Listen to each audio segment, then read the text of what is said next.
우리는 모두 누군가에게 불려지고 싶은 이름이 있죠. 예. 누군가가 나를 생각하며 의미를 담아 불러주는 그 이름이 있다면 그 누군가가 특별히 나를 아끼는 사람이 불러준다면 더더욱 그 이름에 맞는 사람으로, 그 이름이 불러주는 사람으로, 불러주는 그 이름으로 기억되기 위해 우리가 정성을 다하겠죠. 혹시 여러분 중에 가장 가까운 분에게 뭐라고 부르세요? 가까운 분에게 뭐라고 호칭하세요? 가장 가까운 왼수? 예. 예, 예, 그러신 분도 있다고 들었습니다. 예.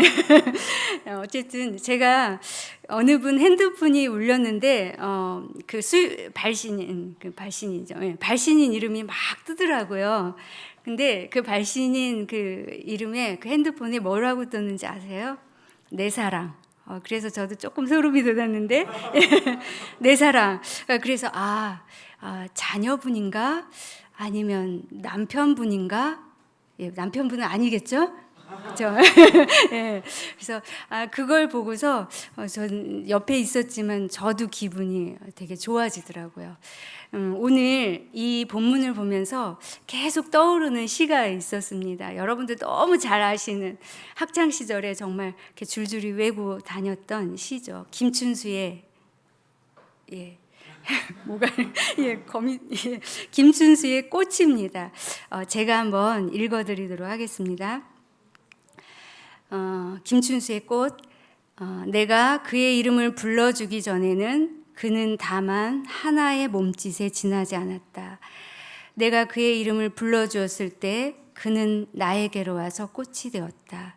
내가 그의 이름을 불러준 것처럼 나의 이 빛깔과 향기에 알맞는 누가 나의 이름을 불러다오. 그에게로 가서 나도 그의 꽃이 되고 싶다. 우리들은 모두 무엇이 되고 싶다. 너는 나에게, 나는 너에게 잊혀지지 않는 하나의 의미가 되고 싶다. 예. 누군가 불러주는 이름. 근데 그것은 단순한 이름이 아니죠. 거기에는 의미가 붙어 있죠. 예. 꽃이 의미가 되듯 빛깔과 향기가 쫙 이름의 의미에 담겨진 것처럼 그 이름은 큰 의미뿐만 아니라 어떤 때는 정체성을 나타내기도 합니다. 오늘 믿음의 선배들, 우리 성경에 나타난 믿음의 선배들에게 붙여졌던 별명 중에 하나 살펴보면서 우리의 신앙생활 한번 돌아보았으면 좋겠습니다. 그 이름은 바로 그리스도인, 그리스도인입니다. 여러분, 그리스도인이라는 이름은 이제 헬라어로는 크리스토스, 영어로는 여러분 잘 아는 크라이스트, 그리고 이제 한자를 한글로 음역한 건 기독. 그래서 그리스도인, 크리스티아노스, 또 크리스찬, 기독인, 그리스도교, 기독교 이렇게 그 말에서 다 이제 이어진 거죠. 근데 예수를 믿는 사람들을 그리스도라고 했을 뿐만 아니라 다른 별명들이 참 많았어요. 제자들이 주로 예수님의 제자들이 갈릴리 지역에 있다 그래서 갈릴리 사람들 우리 춘천댁, 안성댁, 오산댁 이렇게 하듯이 갈릴리 사람들 이렇게 부르기도 했고요. 갈릴리 중에서도 나사렛, 예수님이 나사렛에서 태어났기 때문에 나사렛 당이라고 짓기도 하고요. 그리고 아주 평이한 예수의 제자들 이렇게도 이제 별명을 붙였죠. 근데 오늘 본문에 안디옥 교회에서 처음으로 그리스도인이라고 불려졌습니다. 그리고 오늘날까지 예수님을 따르는 사람들을 가장 일반적으로 통칭하는 말이 그리스도인이죠. 우리 보고 누가 나사렛 당이라고 안 하죠. 그리스도인이라고 하죠. 기독교인, 기독인이라고 하죠. 그래서 이 그리스도인이라는 이름 안에 담긴 뜻이 굉장히 깊은 의미가 있습니다. 자, 그리스도인이라는 이름은 누가 가장 그럼 먼저 붙였을까요? 여러분. 자, 여기 보면 26절에 보면 제자들이 안디옥에서 비로소 그리스도인이라 일컬음을 받게 되었더라 라는 말의 근거면 제자들, 그때 예수를 믿는 신자들 스스로가 붙인 이름은 아니죠. 누구에 의해서 불려진 이름이죠. 그래서 안디옥 교회가 스스로 붙인 이름은 아닙니다. 그러면 유대인들이 그리스도인들이라고 먼저 불렀을까요? 예, 아닙니다. 왜냐하면 그리스도라는 말을 헬라어로 하면 뭐냐면 메시아입니다. 예, 메시아는 유대교에서 구약 선지자들이 하나님이 약속한 그 구원자를 메시아로 뜻하죠. 그래서 유대교인들이 예수를 믿는 사람들을 보면서 메시아인 이렇게 하면은 예수를 뭐로 인정하는 거예요? 예수님을 메시아로 인정하는 거예요. 근데 유대교는 예수님을 메시아로 인정 안 했죠. 인정하지 않았을 뿐만 아니라 예수님을 뭐라고 불렀죠? 나사렛 이단이라고 불렀습니다. 예. 사도행전 24장 5절에 보면 예수님을 나사렛 이단이라고 불렀어요. 그래서 바울에게 뭐라고 하냐면, 저 바울, 너는 유대인을 소유하게 하는 전염병 같은 나사렛 이단의 우두머리라고 바울을 비난합니다. 그래서 유대인들은 결코 그리스도인이라고 부르지 않았겠죠. 먼저. 그러면 누가 그리스도인이라고 불렀을까요? 예. 로마인들과, 그 당시 로마 제국이죠. 로마인들과 로마 제국 아래에 있는 이방인들이 부르기 시작한 것입니다. 헬라어 크리스티아노스, 복수로는 크리스티아노이라고 했는데, 이 아노이는 이 라틴어 이아니에서 온 말입니다. 근데 이 이안이라는 라틴어 이제 뜻은 뭐냐면 무엇을 따르다, 추종하다라는 뜻입니다. 그래서 사람 이름 뒤에 붙이면 그 사람을 추종하는 사람, 이런 뜻이 되죠. 그래서 마가복음 3장 6절과 23장 13절에 보면 뭐가 나오냐면 헤롯 땅이 나옵니다. 헤롯 땅. 들어보셨죠? 헤롯 땅 원어가 헤로디아노입니다. 헤로디아노이. 이게 뭐냐면 여기에 이안이 붙여서, 노이가 붙어서 헤롯을 추종하는 세력, 헤롯을 추종하는 사람들이라는 뜻이죠. 성경에는 또 나타나지 않았지만 로마에서는 유명한 사람들, 정치인들 뒤에 이아니를 붙여서 이제 추종자를 뜻하죠. 가이사리아니, 누구죠? 가이사, 시저. 가이사를 추종하는 사람들. 또 아우구스티아니 하면은 아우구스 황제를 추종하는 세력. 그래서 이 뒤에 이아니가 붙어서 추종하는 사람을 가리키는 말입니다. 그래서 크리스티아노이는 바로 이 이아니 어미에서 따온 거거든요. 헬라식으로. 그래서 이거는 로마의 어떤 그 어원에서 따온 거기 때문에 로마 배경으로 지어진 이름이다. 처음 불러졌던 이름이다라고 이제 이야기합니다. 그래서 로마인과 이방인들이 이렇게 불렀는데요. 이 이름은 결코 존경하고 사랑한다는, 우리가 정말 김춘수의 그 꽃과 같은 향기 나는 이름이 아니었습니다. 조롱과 비난의 이름이었습니다. 왜 조롱과 비난의 이름이었을까요? 이것은 여러 학자들, 고대 문서들을 학자들이 계속해서 이야기하는 부분인데요. 크리스투스, 헬라어로 크리스투스가 그리스도거든요. 근데 로마사에서 가장 흔한 이름 중에 하나가 뭐냐면 크레스투스,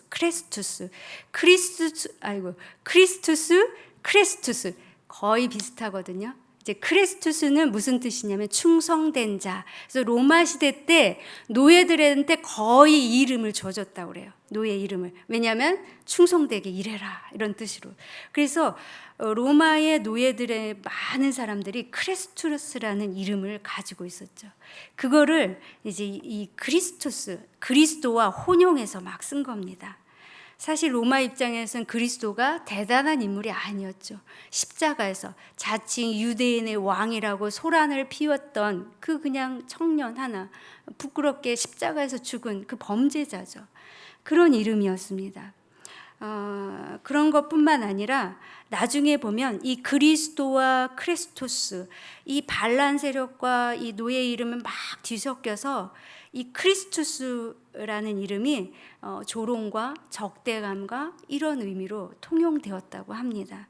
그래서 이 안디옥 교회에서 처음 그리스도인이라고 일컬음을 받았을 때 그 뉘앙스는 사실 조롱, 비웃고 이렇게 하대하는 그런 이름이었다는 겁니다.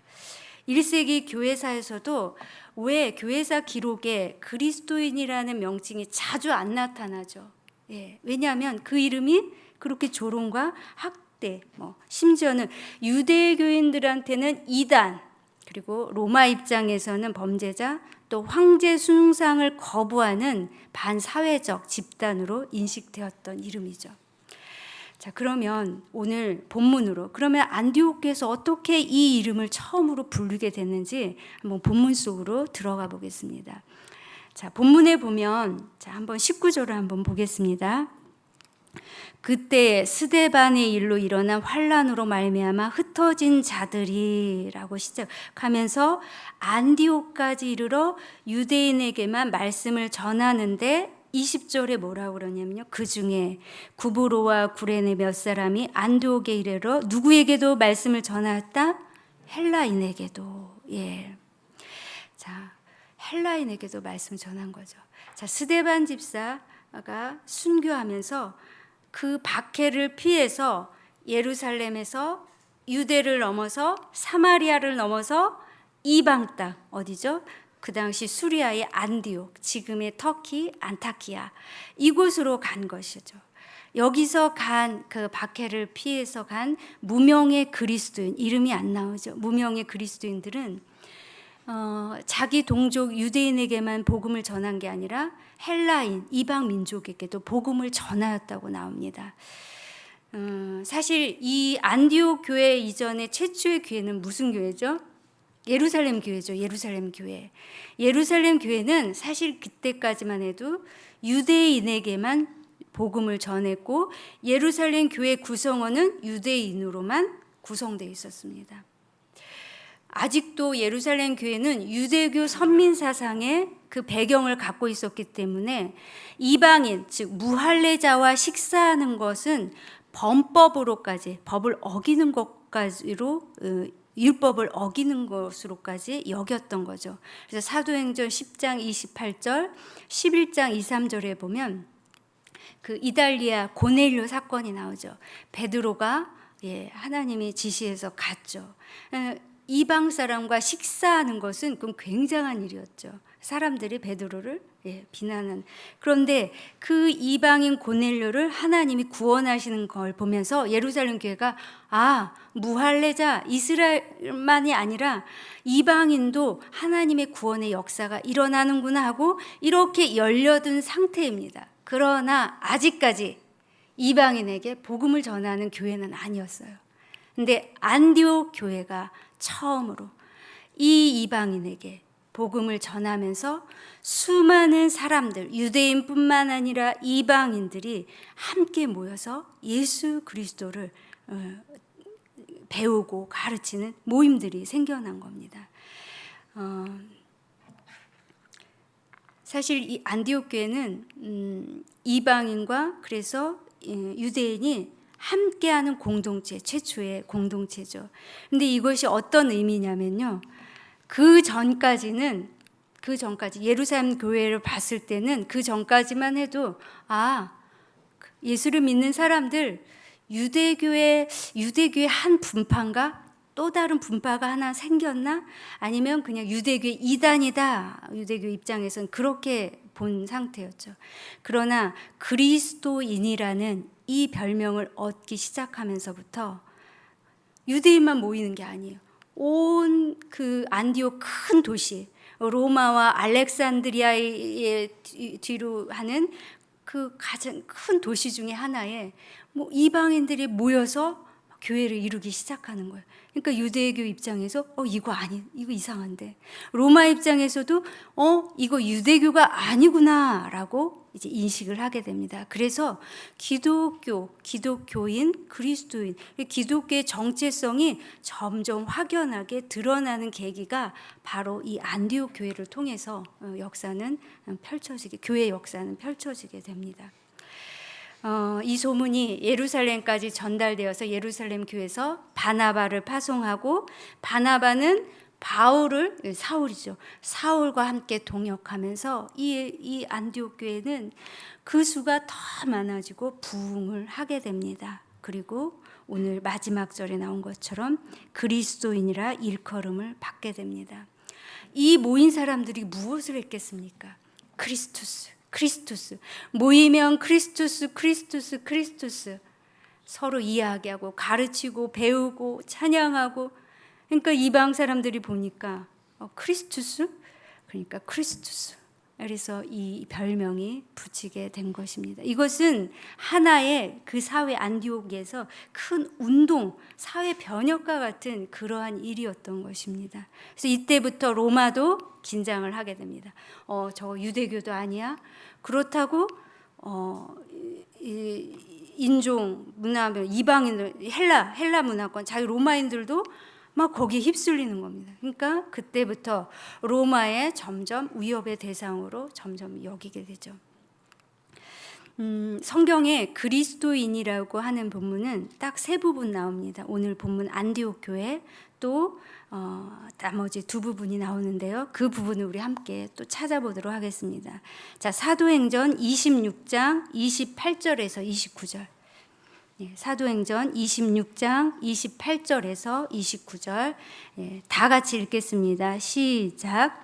아그리빠가 바울에게 이르되 네가 적은 말로 나를 권하여 그리스도인이 되게 하려 하는도다. 바울이 이르되 말이 적으나 많으나 당신뿐만 아니라 오늘 내 말을 듣는 모든 사람도 다 이렇게 결박된 것 외에는 나와 같이 되기를 하나님께 원하나이다 하니라. 아멘. 자, 이 말씀은 어떤 말씀이죠? 바울이 이제 로마 가이사한테 항소하고 로마로 압송되기 전에 마지막 그 아그리빠 왕 앞에서 신문을 받는 장면입니다. 근데 신문 받기 전에 바울이 변론하죠. 나는 죄가 없는 사람이다. 그러면서 자신이 어떻게 예수님을 만났고, 예수님 만나기 전에 자기가 바리새인이었고, 이 바울의 간증을 쭉 얘기하면서 선지자들이 약속한, 이 아그리빠 왕은 유대의 풍습을 잘 아는 왕이었거든요. 물론 에돔인이었지만 유대인과 피가 섞인 유대 왕이었기 때문에, 당신도 아시지 선지자를 믿지 않습니까? 그 선지자가 약속한 이가 바로 그리스도입니다. 나는 그 그리스도를 증인으로 부르신 사람입니다 라고 이제 얘기하죠. 그랬더니 아그리빠가 네가 나에게 그리스도인이 되게 하려고 지금 설득하느냐라고 얘기하는 거죠. 이 말은 조롱하는 겁니다. 그리스도인. 왜냐하면 예수님이 돌아가신 지 얼마 안 되셨잖아요. 그 골고다에서 처참하게 죽은 그 예수를 따르는 사람을 왕인 나한테 설득하는 그 바울을 보면서 나보고 그리스도인 되라는 거냐? 라고 비웃는 투로 얘기하는 거죠. 그런데 바울은 놀랍게 이야기합니다. 오히려 거기에 있는 모든 왕뿐만 아니라 모든 사람들이 나와 같이 되기를, 결박한 것 외에는 나와 같이 되기를 원합니다. 즉 나와 같이 그리스도인이 되기를 원합니다라고 당당하게 설득하고 선포합니다. 아그리빠 왕에게는 조롱의 대상이었던 그리스도인 이름, 그 이름이 바울에게는 참 구원자를 만난 참 구원자의 메신저 증인으로서 영광스러운 이름이었던 것이었죠. 바울은 참 자유인이었죠. 결박된, 사실은 그 안에 재판을 신문하고 보았던 왕이며 그 사람들이 참 자유인이 아니죠. 함께했던 총독 베스도는 바울 보고 심지어는 네가 미쳤다라고 합니다. 24절에 보면 내 많은 지식이 너를 미치겠구나, 너 미쳤구나 라고까지 이야기합니다. 바울은 끝까지 내가 여러분 모두가 나와 같이 그리스도인이 되기를 원한다는 귀함을 강조하게 됩니다. 또 다른 그리스도인이라는 본문이 나오는 성경 구절이 있습니다. 우리 그 본문을 또 찾아보도록 하겠습니다. 베드로전서 4장 12절에서 16절입니다. 베드로전서 4장 12절에서 16절. 베드로전서 4장 12절에서 16절 찾으셨으면 같이 읽겠습니다. 시작. 사랑하는 자들아, 너희를 연단하려고 오는 불시험을 이상한 일 당하는 것 같이 이상히 여기지 말고 오히려 너희가 그리스도의 고난에 참여하는 것으로 즐거워하라. 이는 그의 영광을 나타내실 때 너희로 즐거워하고 기뻐하게 하려 함이라. 너희가 그리스도의 이름으로 치욕을 당하면 복 있는 자로다. 영광의 왕 곧 하나님의 영이 너희 위에 계심이라. 너희 중에 누구든지 살인이나 도둑질이나 악행이나 남의 일을 간섭하는 자로 고난을 받지 말려니와 만일 그리스도인으로 고난을 받으면 부끄러워하지 말고 도리어 그 이름으로 하나님께 영광을 돌리라. 아멘. 자, 여기에서 16절에 그리스도인 나오죠. 앞에 안디옥 교회나 아그리빠가 그리스도인이라고 한 것은 다른 사람에 의해서 불려진 이름이죠. 근데 이 본문, 베드로전서 이 본문은 베드로가 믿는 모든 신자들을 지칭해서 스스로 그리스도인이라고 부른 예입니다. 근데 이 그리스도인 예가 고난을 받으라는 거예요. 그리스도로 인하여 고난을 받으라는, 고난을 받을 뿐만 아니라 즐거워하고 기뻐하라고 합니다. 아니, 고난을 즐거워할 수 있나요? 기뻐할 수 있나요? 슬프고 힘들고 억울한 것이죠. 그런데 베드로는 그리스도인으로 즐거워해라, 고난을. 그 이유는 뒤절에 나옵니다. 17절, 19절에 나오는데, 왜냐하면 그 그리스도인으로 받는 고난은 다시 오실 그 그리스도가 종말이죠. 재림하실 때 오신다는 거죠. 심판하신다는 거죠. 그리스도인의 그 고난을 잠시라는 겁니다. 그 고난 뒤에 그리스도께서 오실 그 심판과 영원한 구원의 세계에서 그것은 모든 것이 그리스도를 위해서 한 영광으로 마음껏 돌려지는 귀한 일이라고 강조를 하게 되는 겁니다. 사실 이 베드로전서를 쓸 당시에는 박해가 조금씩 심해지는 시간이었습니다. 박해를 당하고 있는 상황이었고요. 앞으로 더 박해가 심해질 것을 베드로는 알고 있었기 때문에 이 그리스도인으로 고난을 받으라고 담대하게 이야기하는 것입니다. 초대교회 시대, 특별히 1세기 교회, 여러분 아까 우리가 그리스도인에게 붙여진 별명들 있죠. 평이하죠. 예수의 제자들, 나사렛 땅, 갈릴리 사람들. 이건 아주 보통 평이한 말입니다. 그런데 더 많은 오해, 더 조롱 섞인, 더 심한 별칭들이 있었어요. 초대교회 시대. 어떤 별칭들이 있었냐면요. 박해가 심해지면서 그리스도인들이 예배를 드릴 수가 없는 거예요. 그래서 숨어서 드려야 되겠죠. 숨는 장소가 가장 숨기 좋은 데가 어디입니까? 지하예요, 지하. 그래서 지하 무덤으로 들어갑니다. 지하 무덤, 우리가 잘 아는 카타콤이죠. 카타콤에 들어가서 예배를 드리고 성만찬을 하게 됩니다. 근데 여러분, 로마 시대의 그 카타콤 지하 무덤은 우리식의 지금 땅 흙으로 덮어서 형체를 알아보지 못하러 한 사람 한 사람 묻는 게 아닙니다. 여러 사람을 공동 그 카타콤 그 지하 무덤이 이렇게 넓게 펼쳐져 있어요. 그러면 그 시체를 켜켜이 쌓는 겁니다. 그래서 한쪽은 가족들 거를 계속 쌓는 거죠. 그래서 어떤 시체는 이미 다 백골이 돼서 뼈만 남은 거, 조금 오래된 건 썩은 거, 제가 너무 적나라하게, 그리고 얼마 되지 않은 건 생생한 살이 그대로 있는, 그게 온갖 그 카타콤 지하 무덤에 같이 공존하는 무덤이었어요. 그러니까 이곳에서 몰래 숨어서 성만찬하고 예배를 드리는, 성만찬이 뭐죠? 예수님의 피와 예수님 포도주와 떡을 떼면서 예수님의 피와 살을 먹는 그 기념하는 거잖아요. 그러니까 이런 소문이 막 돌면서 이방 그 사람들이 이 소문이 들면서 어떤 소문이 들리면 저 사람들 무덤에서 고기 식인하는 사람들이다. 혹은 그 영아 살해해서 먹는 사람들이다. 막 이런 이상한 오해를 받기도 했습니다. 그리고 또 어떤 오해를 받았냐면요, 무신론자라는 별명도 있었습니다. 무신론자. 왜 무신론자? 예수님을 믿는 사람들인데 왜 무신론자라는 이름 별명을 가졌을까요? 로마 입장에서는, 여러분, 로마의 종교는 뭡니까? 모든 게 신상입니다. 상을 세우죠.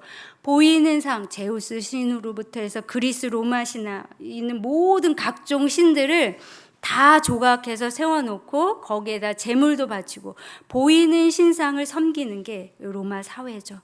근데 그리스도인이라고 하는 사람들은 로마 황제, 심지어는 황제 상도 세워놓죠. 황제에게 절하지도 않고 다른 우상을 상을 세우지도 않으니까 저 사람들은 신을 섬기지 않는 무신론자라고 여겼던 겁니다. 당연히 예수는 신이 아니라 사람이죠. 십자가에 죽은 청년 한 사람에 불과하기 때문에 무신론자라는 그러한 별명을 얻기도 했습니다. 그래서 여러분, 그리스도인 하면 이 모든 것이 다 그냥 복합적으로 다 들어가 있는 겁니다. 단순한 그냥 예수 따르는 사람, 아까 봤던 그 수많은 별칭들이 아주 복합적으로 섞인 것이 그 당시 그리스도인이라는 이름이었습니다. 그래서 그리스도인 하면 사실은 고난이고 부끄러움이고 수치스러운 그러한 이름으로 불려졌던 겁니다. 로마서 1장 16절에 바울은 그래서 이렇게 고백합니다. 내가 복음을 부끄러워하지 아니하노니 이 복음은 모든 믿는 자에게 구원을 주시는 하나님의 능력이 됨이라. 먼저는 유대인에게요 그리고 헬라인에게로다. 아멘. 복음을 부끄러워하지, 복음 예수 그리스도를 부끄러워하지 않는다는 거죠. 그 이름을 부끄러워하지 않는다는 거예요. 왜냐하면 그 이름을 부끄러워하는 사람이 많았기 때문입니다. 여러분, 폴리갑이라는 사람 들어보셨죠? 많이 들어보셨죠? 이 폴리갑은 서머나 교회 교부였습니다. 서머나 교회 교부였죠. 박해가 심해지면서 이 폴리갑은 잡히게 됩니다. 근데 폴리갑이 그때 나이가 86세였어요. 그래서 이 폴리갑의 순교록을 이 서머나 교회 교인들이 책을 낸 게 바로 폴리갑의 순교록에 이제 담겨진 내용입니다. 그가 죽을 때 사실은 로마 군인들이 그를 체포했을 때 86세 노인입니다. 그냥 대충 그냥 예수 안 믿는다고, 황제 그냥 숭배하겠다고 한마디만 딱 하시고 사시라, 살라고 이렇게 막 회유를 합니다. 폴리갑은 거절하죠. 그리고 결국은 원형 그 경기장에 서 있게 됩니다. 그리고 이렇게 마지막 말을 고백합니다. 나는 86년 동안 그분의 종이었소. 그는 한 번도 나를 저버린 적이 없소. 그러면서 그 뒤에 이제 계속 말을 이어갑니다. 그리고 크게 이야기를 합니다. 들으시오, 나는 그리스도인이요. 들으시오, 나는 그리스도인이요. 그리고 화형에 처해져서 순교합니다. 마지막 화형을 집행했던 그 군인 중에 한 사람이 이런 고백을 합니다. 이 사람은 참으로 그리스도인이다. 말씀을 정리합니다. 여러분, 그리스도인, 다른 사람이 우리를 보고 기독교인, 그리스도인이라고 부르죠. 또 우리도 우리 자신을 그리스도인이라고 부릅니다. 우리는 이 이름, 우리가 부르는, 또 우리가 불리워진 이 이름, 어떤 빛깔과 어떤 향기, 어떤 의미를 담고 살고 있는지 한번 깊이 묵상하는 시간이 되었으면 좋겠습니다. 안디옥 교회에서 처음 불려졌던 이 그리스도인은 예수 안에서 세상의 가치관과 편견을 넘어선, 그러면서 세상과 구별되는 사람입니다. 결박된 죄수 바울은 아그리빠 왕이여, 당신도 나와 같이 되기를 원합니다. 수치스럽고 부끄러운 이름이 아니라, 결박되고 죄인된 이 부끄러운 이름이 아니라 진정한 구원자를 만난 자랑스러운 이름입니다. 그리스도인은 그러한 자랑스러운 사람입니다. 베드로, 고난을 즐거워하고 기뻐하며 하나님께 영광을 돌리라. 그리스도인은 그리스도 때문에, 다른 것 때문이 아니라 그리스도 때문에 심지어 고난까지도 즐거워할 수 있는, 하나님께 영광 돌려드리는 사람입니다. 오늘 이 시간 이 그리스도인의 의미를 생각하시면서 우리도 종종 많은 오해를 받기도 하죠. 그리스도인이라는 그 이름 때문에 억울한 일을 당하기도 하고요. 또 내가 잘못해서 부끄러울 때도 많죠. 그럼에도 불구하고 우리 안에 계신 분이 그리스도이기 때문에 우리는 그리스도인입니다.